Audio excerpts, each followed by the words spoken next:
Why Wellington?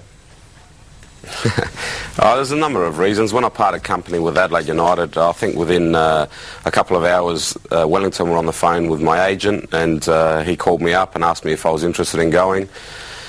I had heard a little bit about Wellington, about the owner, Terry, and about the club, and Wellington pretty much is like a mini Melbourne. They're sports crazy, and you know, it was a new franchise. So I asked my agent who the coach was, and he said Ricky Herbert, and I said, look, do what you can to get me there, because to play under Ricky Herbert, you know, it would be sensational. I've been fortunate enough to play under some great coaches in, you know, Cosmina, Raul Blanco, Zoran Matic. You know, these guys have all done really, really well in their coaching career. So to play under Ricky Herbert, who's a national team coach of New Zealand, was a dream come true. Well, the early signs are promising enough. Ross, what do you think the final composition of this squad will look like? I pretty much know who's going to Wellington. Oh, come on, tell us. We're waiting. Look, I respect the club's decision to announce the squad 1 week at a time, but it looks very, very promising. Ricky Herbert's actually handpicked the players himself.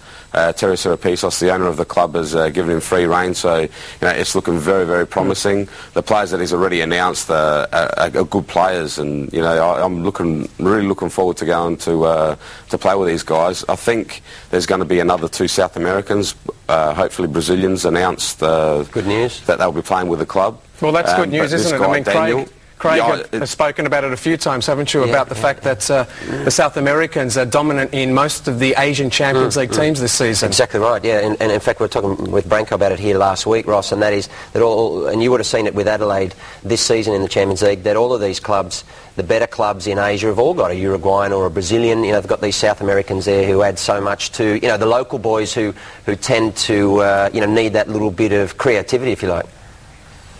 That's right. I mean, this guy Daniel, the boy that they just signed, I've seen the DVD on him, and I mean, the guy, he's really good. He's the stuff that he can do on the ball. He's a typical Brazilian left footer. His crossing is sensational, and if they can get another couple of young Brazilians, I think they're looking at 25, 26-year-olds. You know, that'll be sensational for the club, because it'll only make the club move forward, having these guys there that have played at a high level and so young. Ross, why do you think we should believe a New Zealand franchise will work this time, given what happened to the Knights and the Auckland Kings before them? Andrew, you don't have to believe anything. But I want you to make me believe as a spokesman for the club. You must have a reason. Look, I actually believe it's going to work because of the owner of the club. You know, he's a young guy. Terry Serapisos is only 40 years of age or 42 years of age. Owns pretty much most of Wellington, and he's successful in his business, and he wants to be successful in football. Now, he's got the best coach in the land in Ricky Herbert. He's got great people working around him. Everyone in the club that are doing the job actually are made for that job, and I'm pretty sure it's going to work. You know, Ricky's got some great players coming in.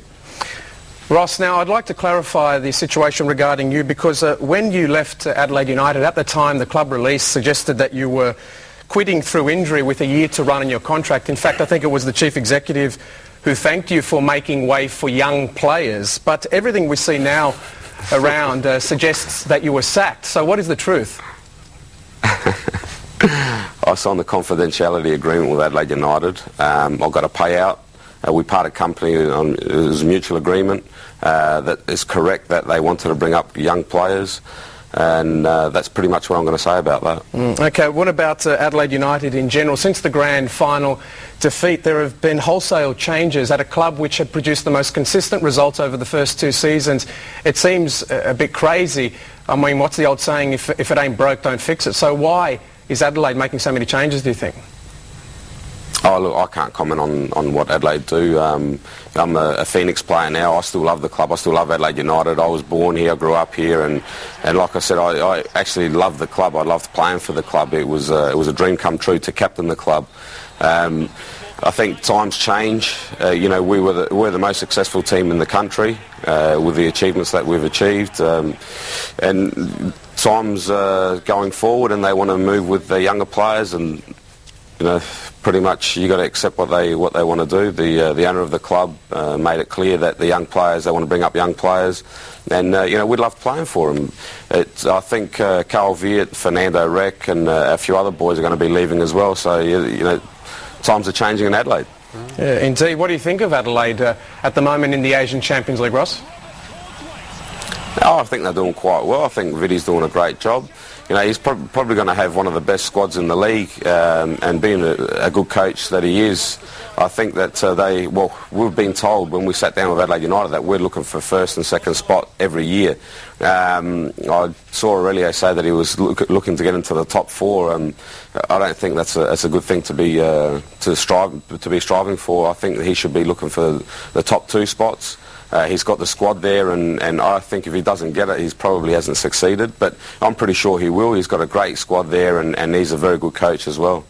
Just on Aurelio Vidmar, I understand, having made a few phone calls over the last few days, Craig and Ross, that Vidmar was one of 40 candidates, of course, for the job, and among the candidates was Ange Postecoglou, the former national youth coach, who I'm told was very unlucky to miss out, Craig. The point being that he should be in charge. Apparently the club owner Nick Bianco overruled the decision of his 3-man selection panel, which voted 2-1 in favour of Postecoglou over Vidmar. But I spoke to an Adelaide spokesman yesterday who, of course, they rejected those rumours, saying it was a unanimous decision for Vidmar.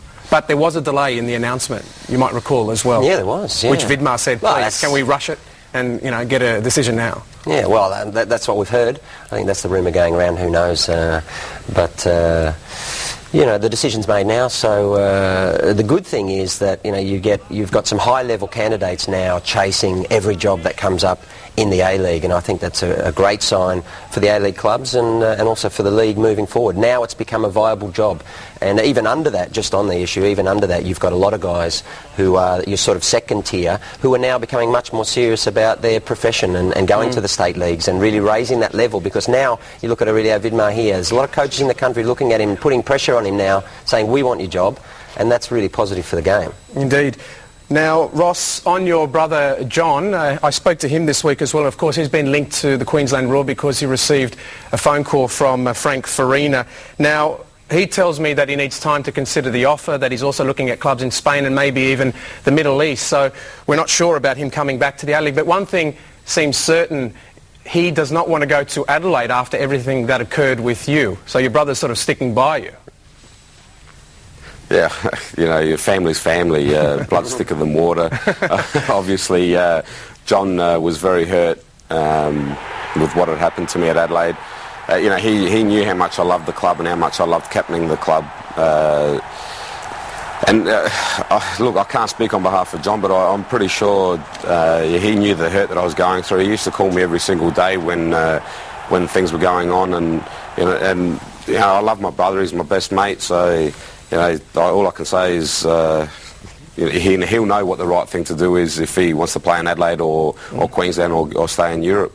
Well, he's got a great deal still to offer, hasn't he, Craig? John Aloisi would be a fantastic get for the A-League. The other player I'm hearing who could be on the verge of coming back is Josip Skoko. Now, we've heard him linked to Sydney FC among others. However, we know he's a Melbourne boy, and I know that if Wigan is relegated from the English Premier League, which is appearing more and more likely now, that he will not probably get either a contract renewal or maybe will not even take up the option to stay, which then makes him available. So a player there in the offing.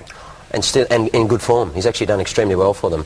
One thing I'll say is if they do get relegated, it's going to be a court battle that's going to be ongoing for quite a while in relation to the whole West Ham thing. But nevertheless, they'd both be brilliant. John and Josip, still at the height of their profession, two really top quality players.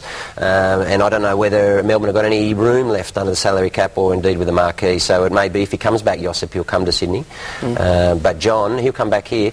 He'll score goals. He will score a lot of goals. The Asian Champions League returns midweek, of course. Both Adelaide United and Sydney FC are in action. Adelaide will be in China, Ross, as you know, against the group leader Shandong Luneng. They look likely to go through to the next stage. Sydney to take on Shanghai Shenhua at home. What do you think of Sydney's progress? Because they're right on the verge of maybe going through to the knockout stage. Yeah, I think Sydney are doing really well. It's great to see that an Australian club is going so well in the Asian Champions League. A little bit disappointed with Adelaide's performance in the last game that they played against the Korean side. I just don't understand why Beltrami isn't playing. I'm no longer with the